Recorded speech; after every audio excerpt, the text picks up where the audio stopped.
Hello everyone, welcome back into this channel, and in this video I will like to show you the way how to replace an object from your picture with AI technology on a Picsart application. So now almost every editing application using AI technology to help you edit a photo or video, and in this moment I would like to show you the way how to replace an object with AI technology with the Picsart. So the thing that you have to do is just go take a look on these tools, and then just need to go click it, and you will see in the second rows here there will be an AI replace, and then you just need to go click it.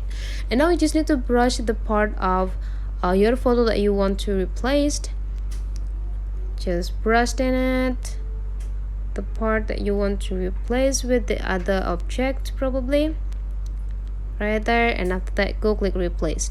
And now you just need to decide what type of object that you want to replace with. For example, let's say sun, and just generate image and wait until the AI technology doing the work for you.